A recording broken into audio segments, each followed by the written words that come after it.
on this Tuesday evening here at 6:42 p.m. Thank you for joining here at 270 Weather. Weather for the 270 area code and beyond. Thanks for tuning in tonight. We've got several things to talk about here because the weather is starting to get a little more interesting as time passes on. And I've been watching it today. And it's been one of those situations where the models are starting to come together a little bit more in agreement as we get closer to Christmas and the weekend after Christmas leading into New Year's week. Some huge changes are coming.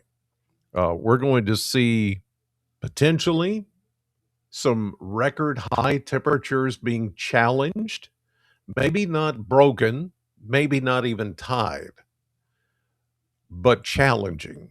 In other words, the temperatures are going to get warm enough to where it kind of nudges up close to the record high. And I'm not talking just about Christmas Day, but I'm talking about Friday and possibly Saturday before things start to tumble down. And that's part two of what we're going to talk about tonight. The part two is the temperatures. If you can imagine this, temperatures are going to take about a 40-degree plunge downward as we head into late weekend. I'm talking about Saturday night into Sunday and Monday.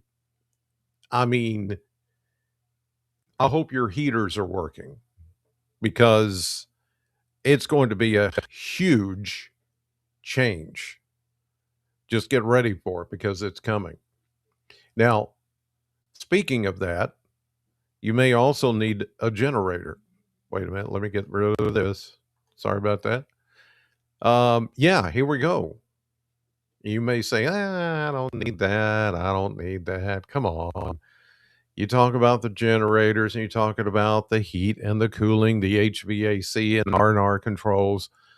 But let me tell you something. We've had people watch this podcast and have contacted R&R controls so that they can come out and fix their system.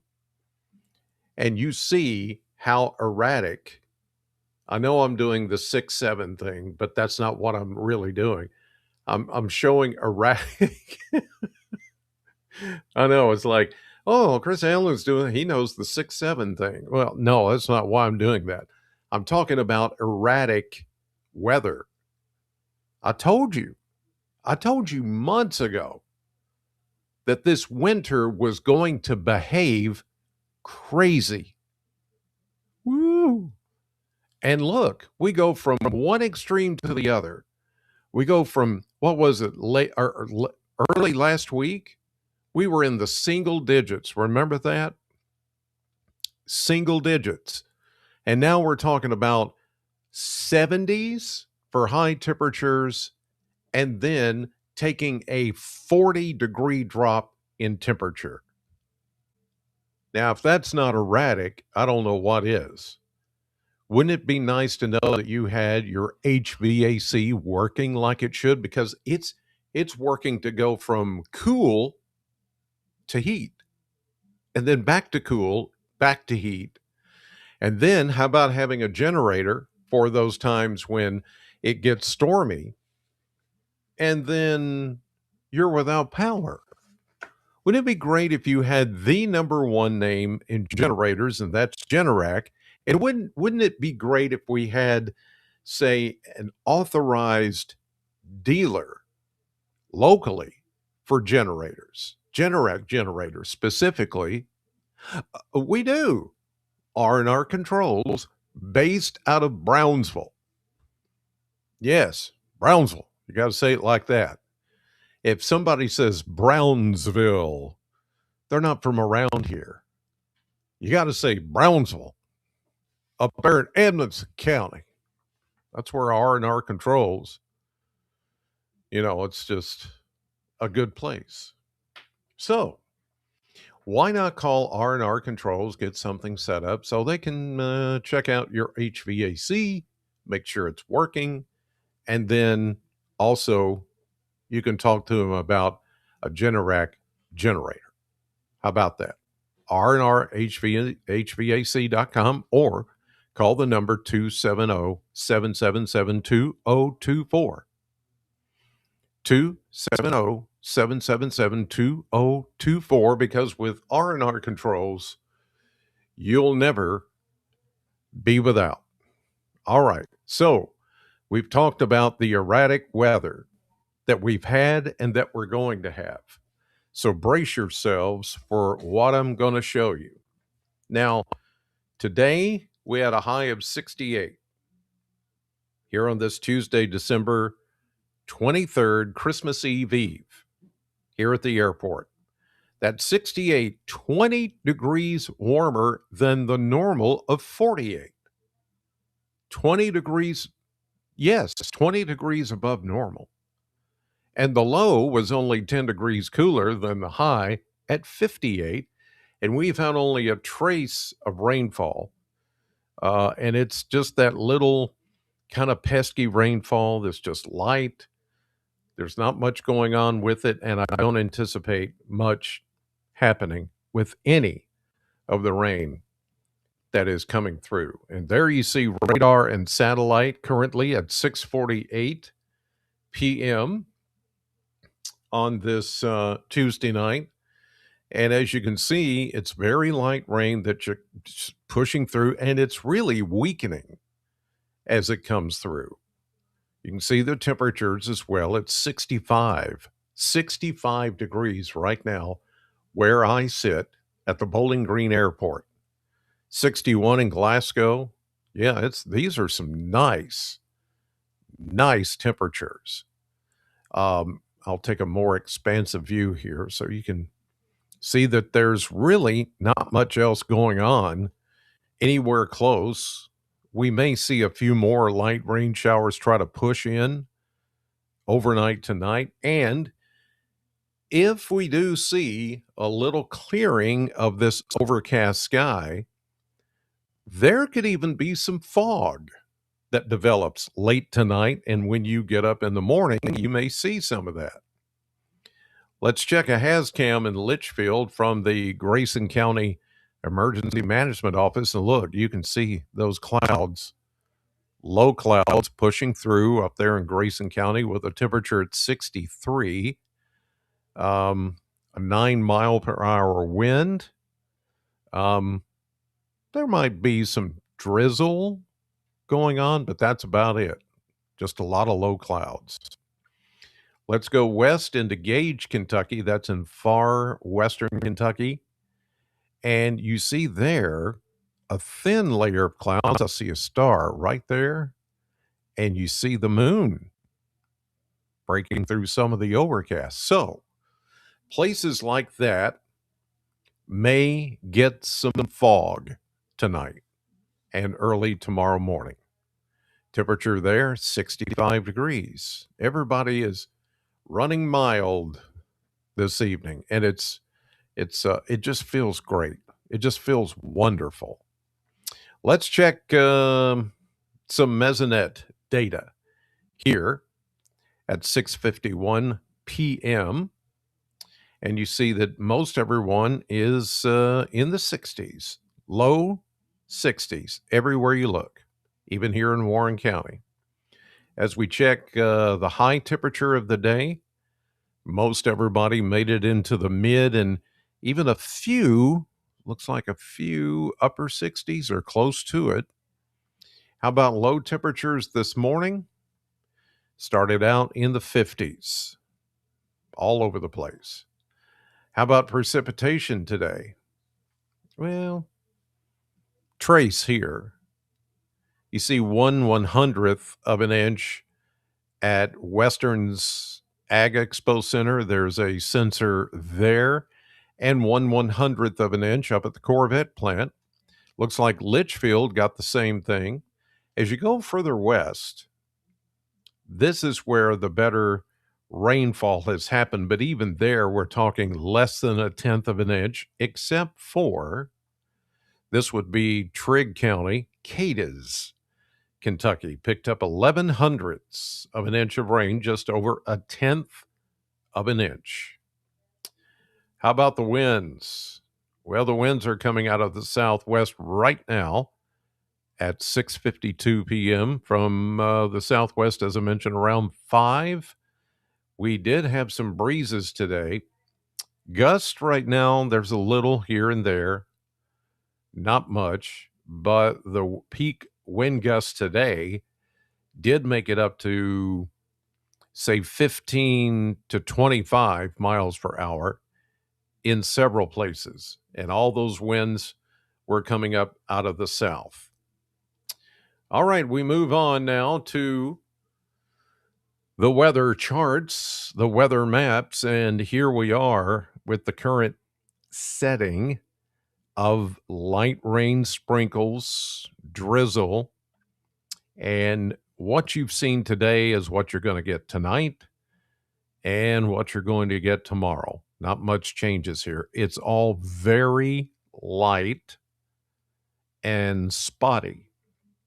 Even though all this is painted in solid green, it really is just a lot of scattered showers. The rain chances are high, but the actual precipitation that falls, the amount, is very low.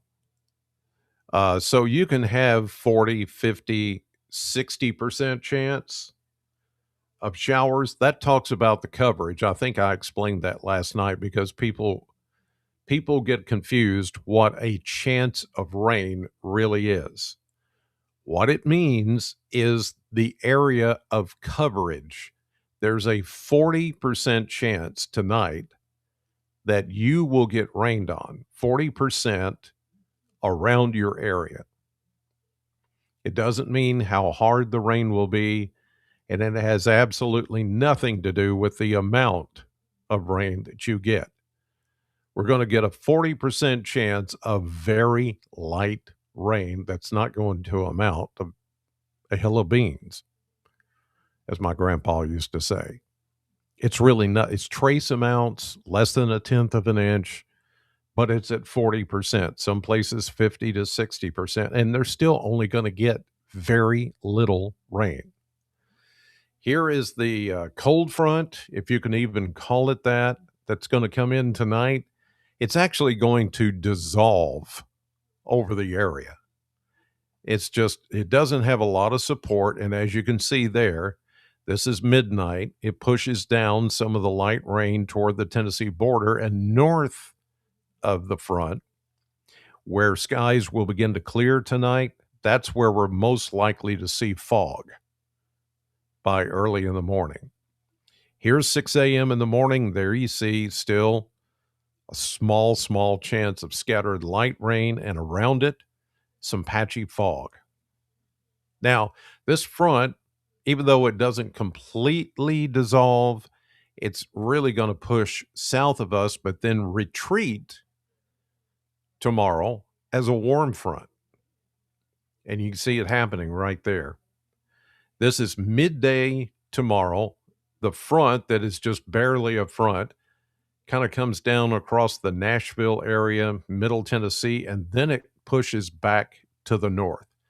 This seesaw motion, back and forth motion with this front is going to continue not only on Christmas Eve tomorrow, but Christmas Day. And it's going to be interesting where the front lays across the area, because north of that boundary, it's going to be much colder or cooler than it is south of the boundary. And I think for the most part, we'll see. I think for the most part, we are all going to stay underneath or south of the boundary, which means we're going to stay warm.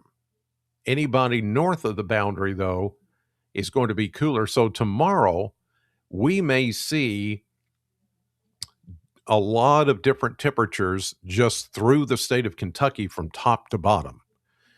North of us, there could be 40s and 50s up near the Ohio, up towards Cincinnati and the Ohio River. And then you get 50s, 60s, 70s south of the front. I mean, it's going to be a big gradient, we call it, of temperatures during the day tomorrow. Here's 6 p.m. tomorrow evening, Christmas Eve, as you're wrapping up the last few presents, getting them ready for the next morning. There will be, again, a chance of some light scattered showers. But look at the boundary, look at the front. The warm front should be, for the most part, from Louisville, say down to the Cumberland Gap or just west of the Cumberland Gap, over toward Somerset, maybe Lake Cumberland, on down toward Knoxville, Tennessee. And this is not exact. The placement of this is not exact. It just updated on me. Sorry about that. Let me go back. There we are. The placement of this boundary is not exact. It could be 25 to 50 miles off either east or west, but it's going to be somewhere in this vicinity tomorrow evening, and it's going to be the dividing line between the cooler air and the warmer air. But you can see even in the cooler air, there's no worry about frozen precipitation. It's not going to get that cold. It's just cooler than on the other side, the west side and the south side of that boundary. Here we go into Christmas morning, December 25th, and look at all of us then. All of us, the entire state of Kentucky, except for maybe Cincinnati, Covington, Newport, will be underneath the warm sector. Now, I can tell you this. Now, this is something that some of you may be aware of. Usually, this kind of a setup with this really warm air for this time of the year does raise a red flag, because we've seen it happen before in December, remember 2010, when we had severe storms and tornadoes. Well, I know, but this system, this setup right here, right there, this setup, it does not have all the ingredients needed to produce severe weather. So we're not worried about it, and that's why we haven't talked about it. I haven't talked about it. Others haven't talked about it, because it's just not there. And I know normally you would think, boy, when it gets 70 degrees in December, then, oh, look out, something's going to happen. But in this case, I don't think so. At least it's not that as we see it right now. I don't think it's going to happen. Now, there may be a chance of some thunderstorms coming, but it's a small chance. On Sunday, when we get a cold front, the Arctic cold front coming in, and then something could happen there. But let's move on. I'm getting ahead of myself. Here we go. Christmas Day, 6 a.m. Here is 6 p.m.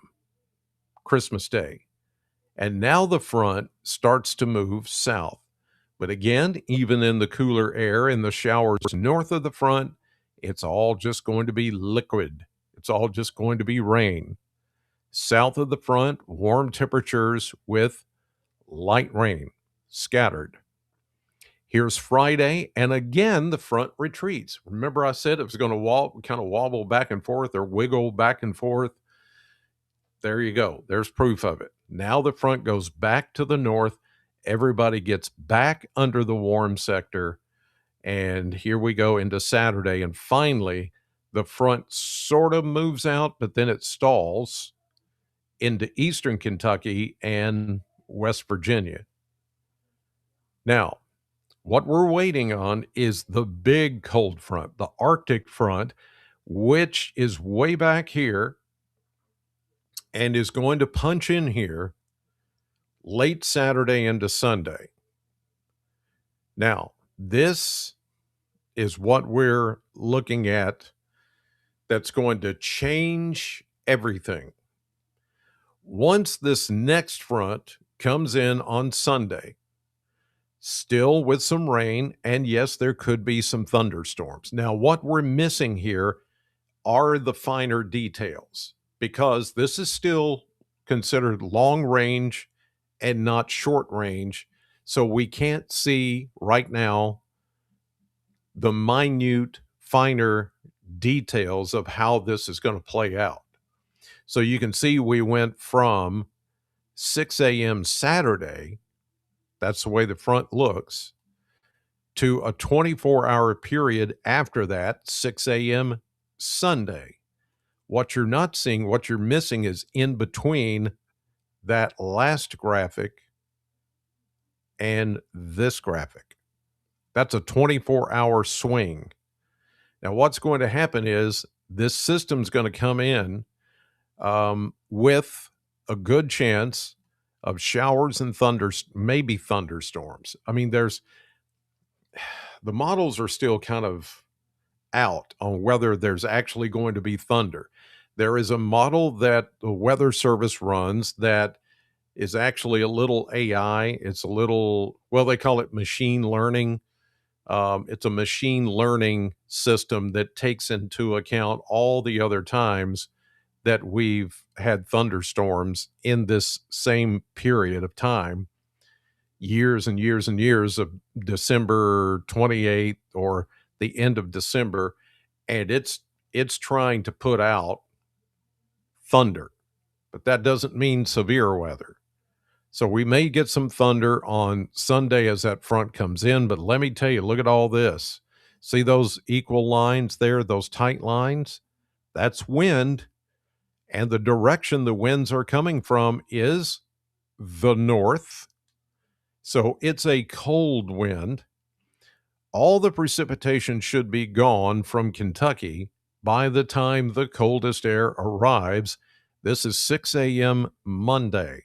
And let me tell you, you're going to have to dress differently because it's going to be a stark contrast to what we're experiencing right now and what we're going to experience the next few days as we wear our Hawaiian shirts and shorts and t-shirts because it's going to be in the 70s. We are going to take about a 40-degree tumble in temperature.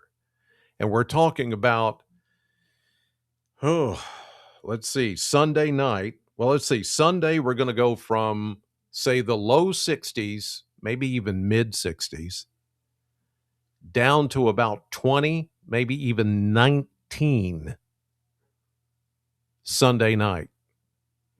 Then Monday morning, which you're looking at right here, we could be anywhere from 18 to 22 degrees with a north wind. It's going to be brisk. It's going to be cold. How about only getting up to maybe upper 20s on Monday and then falling back down into the teens Monday night into Tuesday, but at least we'll be under high pressure and there's no precipitation around. But man, oh man, is it going to be cold. Whew. I mean, that I'm not sure everybody's prepared for this. Because it's going to be such a huge change in a matter of hours that it's going to be significant enough that you're going to have to change how you do things because you'll be used to this warm air that's coming the next few days and think, oh, this is so nice. I think I could take Christmas like this all the time. And then when the temperatures start to tumble, you're like, what is happening? And your thermostat, your heating and cooling system, your HVAC is going to go haywire because you're going to have to flip it from, I guarantee some of you are going to turn on the AC maybe tomorrow and then Christmas Day and then especially Friday because that's going to be the warmest, maybe even Saturday. And then when that cold front comes through, you're going to have to shift it from AC to heat. And it's just going to be one of those, you're going to have to adjust.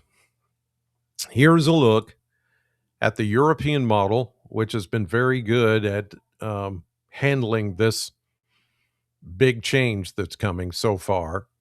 And it's been telling us that a big change is coming. So here we go into tomorrow afternoon, Christmas Eve day. And you see the little light rain showers, but look at how much of the country is in the warm air, very warm air. Here comes a Pacific system, big rains and higher elevation snows out that way. So here we go. We're going to watch this low pressure system over Washington and another series of disturbances kind of run. The upper flow is there. It's from northwest to southeast, the steering winds, steering currents for all these systems coming northwest up here, Canada, the Pacific Northwest, and diving southeast. But at the same time, we've got winds at the surface and a low-level jet coming in from the south and southwest. So if we had all the ingredients in place, and I'm not sure what just happened there. Let me reset. I thought I had the latest data here. Oh, there we go. If everything was in place, all the ingredients were in place, we could look at a severe weather threat because it's so warm, but not all the ingredients are there. So this is going to be one of those times when normally it would be a big deal about severe weather, but it's not going to happen this time. Here we go again tomorrow afternoon and evening. Now we're getting into tomorrow night. You see the little bit of light rain there. And now we're into Christmas Day. And here we go. Everybody's up opening their gifts. We're going through the day. This is the afternoon. Christmas Day, it's warm, a little breezy with a passing shower. Not a big deal. But the temperatures could be around 70 or even higher. Here comes our low pressure system diving down. And you can see that still the cold air is way up here, way up there. That's that thick blue line. That's the rain snow line. Now, there is a little bit of snow beneath the line where it's really cold and really windy and even a mix of precipitation. But for us, 70 degrees or so, it's all going to be light rain. Now we go into Friday. This low is not very deep, 1,002 millibars. That's not a very deep low. So it's just an upper low that continues to push through and take the light rain with it. Now, where does the cold air come in? Well, wait for it. We're now into Saturday. Here comes our cold front. Oh, look at this. See it? See it? That bend right there? That's the trough. That's the cold air that's coming. This is Sunday now. And here we go. A little bit of light rain. And look at that. Now, this is the cold front, and out ahead of the cold front is a line, possibly, of showers, definitely, but thunderstorms, maybe. That's not a guarantee, but it's something to watch. There may be enough there to have some kind of hefty storms. We'll just have to wait and see when we get closer. But still, like I said last night, we're not within that short-term window where we can see all the details. It's still too far out. But the thing that I do know is that Sunday into Monday, there will be more rain, followed by very cold air. This is going to be that big 40-degree or more drop in temperature, and here it comes. This is early Monday, and here comes the punch of cold air. Thankfully, the precipitation will be gone by the time the coldest air arrives, so we're not looking at snow or ice or anything else, but boy, is it going to get cold. Now, the models have been showing this over and over again. There's still time for a change to take place, but I don't see it. Here we go into next Tuesday, Wednesday. This is the first. Now we're moving into the 1st of January, New Year's Day. Yes, next Thursday. And look, we're going to be close. There's some rain north of us, snow on New Year's Day. Oh, maybe look at that. Let me back up, go ahead, back up. See that? Windy and cold enough maybe for some flurries. This doesn't look that potent until you get into maybe far eastern Kentucky, West Virginia, western Virginia State, eastern Tennessee, North Carolina. Well, basically Smoky Mountains, Blue Ridge Mountains, Appalachia. Then that moves out pretty quickly. So this is still New Year's Day. Now we're moving into the second day of January, which would be next Friday. I mean, look at that. That low deepens to 978 millibar. That is a deep, wound up, low pressure system. And boy, oh boy, if you're around that, I mean, this could potentially become a nor'easter. Blowing snow, wind, cold. We'll be on the south side of it, but boy, is it going to be cold. New Year's, the new year is going to come in with an Arctic blast if this proves to be right. But again, we're still in the long range of the models. We got to get more into the shorter window before we get all the finer details and start to lock this down. Okay. Now, here is the blend of models, the model blender. And I mean, the past few days, high temperatures have exceeded everything that we've predicted, everything that I've predicted, the National Weather Service has predicted. Every day, it has been several degrees higher than the number we throw out there. So you know what I'm going to do? That 67 is probably too low because we hit 68 today. And there's going to be warm air again tomorrow, same kind of flow, same kind of setup. I mean, we could go 68, 69 tomorrow. And then on Thursday, Christmas Day, I really still think we're going to go 70, maybe 71 or 2. Friday, they've got 71s here.